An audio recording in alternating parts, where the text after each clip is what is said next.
श्री भगवान दास तोदी महाविद्यालय के YouTube चैनल पर आप सभी का फिर से स्वागत है। स्टूडेंट, जैसा कि आप लोग देख रहे हैं, हम बीएससी पार्ट फर्स्ट के अंदर आपके बोटनी का जो फर्स्ट पेपर है, जिसको आप लोग देख रहे हैं सेल बायोलॉजी, जेनेटिक्स और प्लांट ब्रीडिंग के विषय के रूप में, इसमें हम फोर्थ यूनिट जो है आप लोगों की, उसके अंदर हम बात कर रहे थे। हमने प्रीवियस वीडियो के अंदर बात की है कि प्लांट ब्रीडिंग क्या होगा, उसके बारे में आप लोगों को बताया गया है। प्लांट ब्रीडिंग के ऑब्जेक्ट्स क्या होंगे, वो ऑब्जेक्ट्स आप लोगों को बताए गए हैं। और आप लोगों को बताया गया था कि इस प्लांट ब्रीडिंग के कौन कौन से मेथड्स जो है वो यूज में लिए जाते हैं। वो मेथड्स कौन कौन से होते हैं, जिनके अंदर आप लोगों को कल बात बताई गई थी प्लांट इंट्रोडक्शन और एक्लिमेटाइजेशन के रिगार्डिंग। यानी कि हमने कल के वीडियो के अंदर प्लांट ब्रीडिंग का आपका सेगमेंट है, 4 नंबर यूनिट के रूप में आप लोगों को देखने को मिलता है। इसके अंदर मेथड्स की बात की है, methods of plant breeding.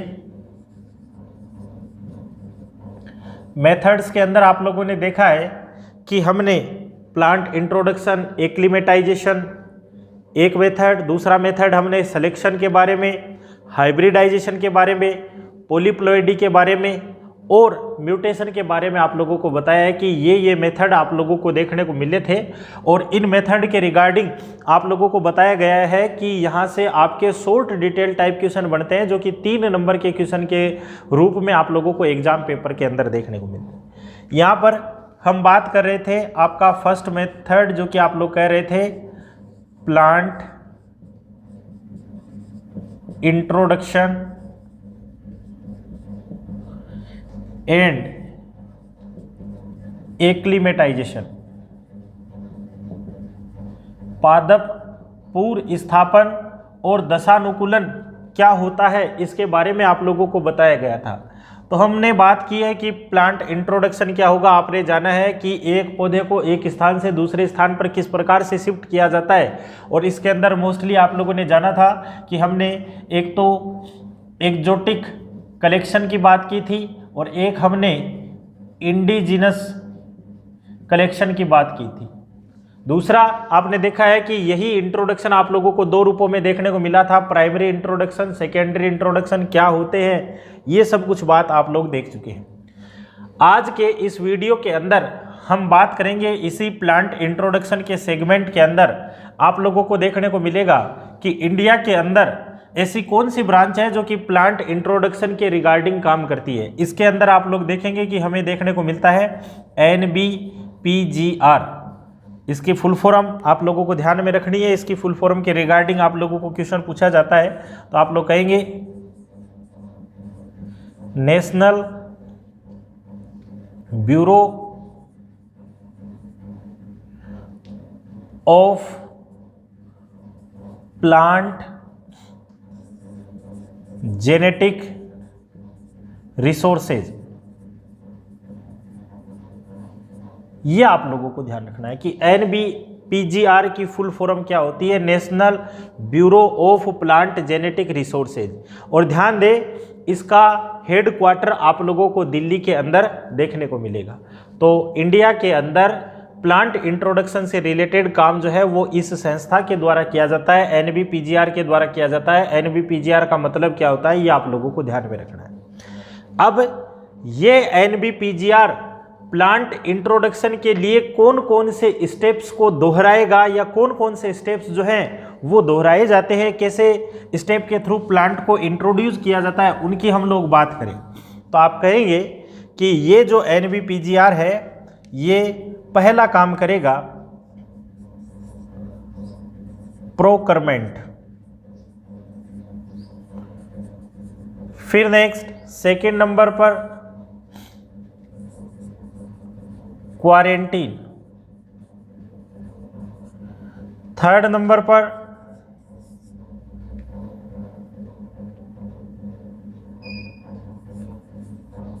कैटेलॉगिंग, fourth number पर इवोल्यूशन और फिफ्थ नंबर पर डिस्ट्रीब्यूशन, ये काम जो है वो NBPGR के द्वारा दोहराए जाते हैं। प्रोक्योरमेंट है, क्वारंटीन है, कैटलॉगिंग है, इवोल्यूशन है और डिस्ट्रीब्यूशन, ये आप लोगों को ध्यान में रखना है। एक्चुअली में इन स्टेप के अंदर क्या कुछ काम किए जाते हैं उनकी हम लोग बात कर रहे हैं। फर्स्ट नंबर हम बात कर रहे हैं प्रोक्योरमेंट।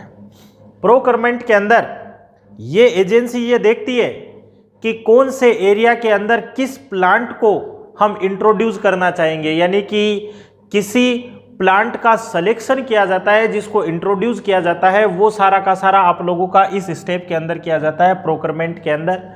ये वैरायटी आपकी इंडिजिनस भी हो सकती है या एक्जोटिक वैरायटी भी हो सकती है। सिंपल सा अर्थ है, आप लोगों को ध्यान में रखना है कि जिस प्लांट को इंट्रोडक्शन के लिए सेलेक्ट किया गया है, चाहे वो इंडिजिनस वैरायटी हो चाहे वो एक्जोटिक वैरायटी हो, वो काम आपका प्रोक्योरमेंट के रूप में आप लोगों को देखने को मिलता है। दूसरी बात करते हैं क्वारंटाइन। ये शब्द आज के वर्तमान परिप्रेक्ष्य में आप लोग देख रहे हैं कि क्वारंटाइन शब्द का काफ़ी ज़्यादा उपयोग किया जा रहा है और आप भली भांति जानते हैं कि इस शब्द का क्या अर्थ निकलता है। यहाँ पर आपने कहा है कि प्लांट के इंट्रोडक्शन के टाइम पर हम इंडिजिनस वैरायटी भी ले सकते हैं, हम एक्जोटिक वैरायटी भी ले सकते हैं। और एक्जोटिक वैरायटी के बारे में आप भली भांति जानते हैं कि एक्जोटिक वैरायटी ऐसी वैरायटी है जो किसी एक देश से दूसरे देश के अंदर इंट्रोड्यूस करवाई जाती है। तो आप किसी दूसरे देश से कोई वैरायटी लेकर आ रहे हैं किसी दूसरे देश के अंदर, मान लीजिए कि USA से कोई वैरायटी हमारे इंडिया के अंदर लाई जा रही है, तो इस वैरायटी के साथ में कुछ डिजीज जो है वो आ सकती है, कुछ वीडीसाइड्स आ सकते हैं, कुछ खरपतवार जो है वो आ सकती है, कुछ रोगकारी कीट जो है वो इसके साथ में लगे हुए हो सकते हैं, जिनका फिर आप लोग देखेंगे कि अपने एरिया में आकर उनकी बाहुल्यता जो है इनके रिप्रोडक्शन के माध्यम से आप लोगों को देखने को मिल सकती है। तो ऐसी स्थिति में उसको डिजीज फ्री करने के लिए क्या किया जाता है, कुछ निश्चित समय के लिए एक लेबोरेटरी के अंदर रखा जाता है, उनके अंदर ये सारे के सारे उनको डिजीज फ्री वगैरह ये सारा का सारा काम किया जाता है। तो ये जो स्टेप है वो किस नाम से जानी जाती है, क्वारंटाइन के नाम से जानी जाती है। तो क्लियर है, NBPGR फर्स्ट इंट्रोडक्शन के लिए प्रोक्योरमेंट का काम करेगा, दूसरा क्वारंटाइन का काम करेगा। फिर नेक्स्ट हम बात कर रहे हैं कैटलॉगिंग।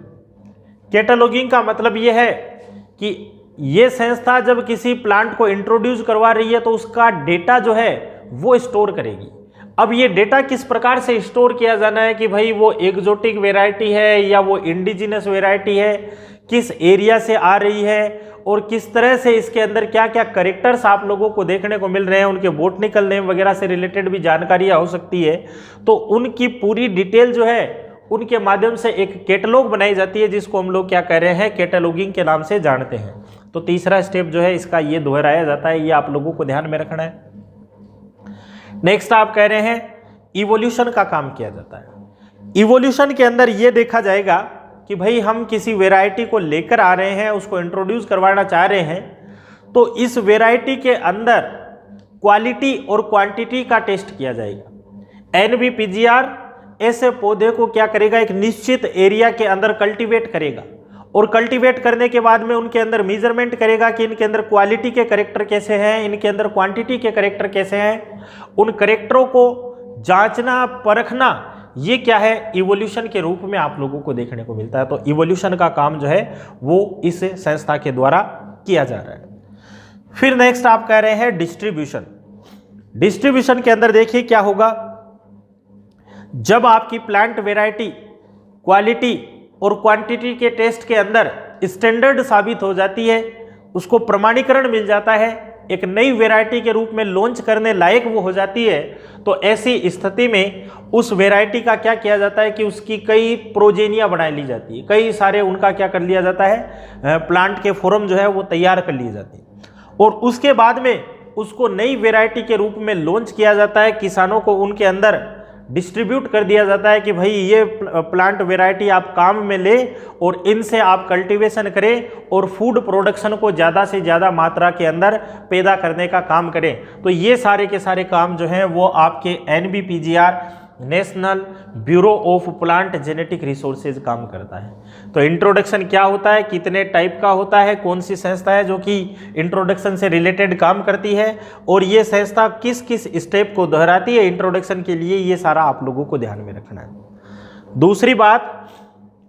अब हम बात करें कि प्लांट का इंट्रोडक्शन तो हमने कर दिया, अब बात आती है एक्लिमेटाइजेशन क्या होता है, दशानुकूलन जो है वो किसे कहते हैं। जब आपने ये कोई प्लांट था, इस प्लांट को इसके ओवन पैलेस से दूसरे पैलेस के अंदर आपने शिफ्ट किया है, एक एरिया से आपने प्लांट को दूसरे एरिया के अंदर शिफ्ट किया है, तो आप लोग देखेंगे कि इस एरिया के अंदर हमें वातावरणीय विषमताएं देखने को मिलती है। जरूरी नहीं कि यहाँ जो क्लाइमेट आप लोगों को देखने को मिल रहा है वही क्लाइमेट आप लोगों को यहाँ देखने को मिले, यहाँ का क्लाइमेट यहाँ की तुलना में थोड़ा परिवर्तित होगा। तो यहाँ से अलग विषमताएं जो हैं, यानी कि वातावरणीय विषमताएं या क्लाइमेटिक चेंजेज आप लोगों को देखने को मिल रहे हैं, और इन क्लाइमेटिक चेंजेज के साथ में आपने जिस प्लांट को इंट्रोड्यूस करवाया है वो सामंजस्य बना पाता है या नहीं बना पाता, अपने आप को स्थापित कर पाता है या नहीं कर पाता, यानी कि अपने आप को इस्टेब्लिश्ड कर पा रहा है या नहीं कर पा रहा है, उसके अनुसार वातावरण के अनुसार अनुकूलन दर्शा रहा है या नहीं दर्शा रहा, ये सारे के सारे कैरेक्टर जो हैं वो आप लोगों को यहाँ देखने को मिलते हैं। और इसी चीज को हम लोग क्या कहते हैं, एक्लिमेटाइजेशन या दशानुकूलन।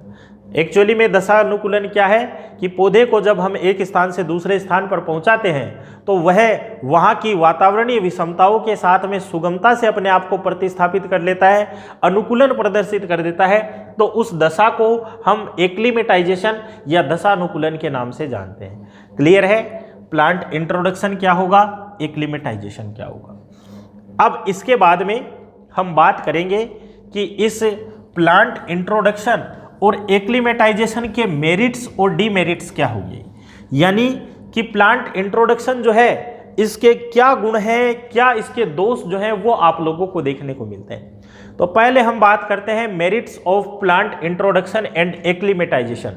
पादप पूर्व स्थापन और दशानुकूलन के क्या गुण हैं जो कि आप लोगों को देखने को मिलते हैं। तो इनके अंदर सबसे पहला गुण आप लोग ये देखेंगे कि प्लांट इंट्रोडक्शन एक ऐसी प्रोसेस है जिसके द्वारा आप लोगों को नए प्लांट का फॉर्मेशन देखने को मिलता है, जिनके अंदर आप लोग देखेंगे कि मोस्टली मक्का है, टमाटर है, आलू है, सोयाबीन है, ये हमें नई वेराइटी के रूप में, एक्जोटिक वेराइटी के रूप में प्राप्त हुई है। तो आपने कहा कि नई फसलों की प्राप्ति होती है, ये इसका पहला जो मेरिट जो है वो आप लोगों को देखने को मिलता है। अब नई फसल की प्राप्ति कहाँ से हो रही है, आप एक्जोटिक कलेक्शन लेकर आ रहे हैं, तो एक्जोटिक कलेक्शन के माध्यम से क्या हुआ, नई फसलें जो हैं वो बनकर तैयार हो गई अपने इंडिया के अंदर, विदेशों से हम नई फसलें जो है वो तैयार कर रहे हैं।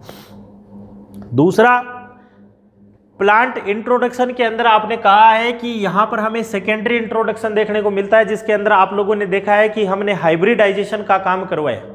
तो इस हाइब्रिडाइजेशन के परिणाम स्वरूप आप लोग देखते हैं कि नई वेराइटीज का फॉर्मेशन होता है, और ये नई वेराइटीज आप लोगों ने पढ़ी है कि हमने बात की थी सरबती सोनारा या सोनालिका, जो कि नई गेहूं की वेराइटियों के रूप में आप लोगों को देखने को मिली है। तो इस मेथड के माध्यम से हम एक्जोटिक वेराइटी के साथ में हाइब्रिडाइजेशन करवा देते हैं इंडिजिनस वेराइटी का, और नई वेराइटियों की प्राप्ति कर सकते हैं। तो वो इसके मेरिट्स के रूप में आप लोगों को देखने को मिलता है। क्लियर है। फिर नेक्स्ट आप लोग देखेंगे कि प्लांट इंट्रोडक्शन एक ऐसी टेक्निक है जो कि हमें साइंटिफिक नॉलेज प्रोवाइड करवाती है। अब साइंटिफिक नॉलेज कैसे प्रोवाइड करवाएगी भाई, आप एक प्लांट को यहाँ से दूसरे स्थान पर ट्रांसफर कर रहे हैं तो आपको पता चलेगा कि ये जर्मिनेट किस तरह से होता है, अपने आप को किस तरह से प्रतिस्थापित करता है, इसके अंदर क्लाइमेटिक चेंजेज पाए जाते हैं या नहीं पाए जाते हैं, या आप हाइब्रिडाइजेशन करवाते हैं तो आप डिजायरेबल कैरेक्टर्स की पहचान करते हैं। तो ये सारा का सारा साइंटिफिक नॉलेज जो है वो किसके द्वारा प्रोवाइड करवाया जाता है, प्लांट इंट्रोडक्शन और एक्लिमेटाइजेशन के माध्यम से करवाया जाता है। फिर नेक्स्ट आप देखेंगे कि ये प्रोसीजर एक ऐसा प्रोसीजर है जिसके अंदर एस्थेटिक सेंस वाले प्लांटलेट जो हैं वो तैयार किए जाते हैं, उनके द्वारा नई वेराइटियां तैयार की जाती है। अब एस्थेटिक सेंस वाले प्लांट का मतलब ये है, आप लोग देखेंगे कि इकोनॉमिकली इंपॉर्टेंट जो प्लांट है वो सारे के सारे प्लांट जो है वो इस टेक्निक के माध्यम से हम लोग तैयार कर लेते हैं। जैसे कि आप लोग कहेंगे कि रोज का फॉर्मेशन जो है वो इस टेक्निक के माध्यम से किया जाता है। रोज की किसी प्रजाति को एक एरिया से उठाकर दूसरे एरिया में शिफ्ट कर दिया और वहां पर उनकी वेराइटियां तैयार कर ली, तो ये सारा का सारा काम जो है इसके माध्यम से किया जाता है। इसी तरह इसके मेरिट के अंदर आप लोग देखेंगे कि प्लांट इंट्रोडक्शन के मेथड्स के माध्यम से हम लोग क्रॉप इंप्रूवमेंट करते हैं, फसल सुधार करते हैं। अब फसल सुधार कैसे करेंगे, तो आपने पढ़ा था, पहले हमने बात की थी कि गेहूं जो है वो क्या है, इंडिया के अंदर प्रारंभिक कंडीशन के अंदर आपको एक विल्ड स्पीसीज के रूप में आप लोगों को देखने को मिल रहा था। फिर हरित क्रांति के पीरियड के अंदर या ग्रीन रिवॉल्यूशन के टाइम पीरियड के अंदर आप लोगों ने देखा कि एन बोरलोग और एमएस स्वामीनाथन ने कुछ एक्सपेरिमेंट किए और उन एक्सपेरिमेंट के परिणाम स्वरूप आप लोगों को देखने को मिला कि नई जो वेराइटी है गेहूं की, जिनके अंदर आप लोगों ने पढ़ा है सरबती, सोनारा और सोनालिका जैसी वेराइटियों का हमने तैयार कर दिया है। तो ये सारे के सारे मेरिट्स जो हैं वो आपको प्लांट इंट्रोडक्शन के अंदर आप लोगों को देखने को मिलेंगे। तो प्लांट इंट्रोडक्शन क्या होता है, इसके मेरिट्स क्या है, ये आप लोगों ने पढ़े हैं।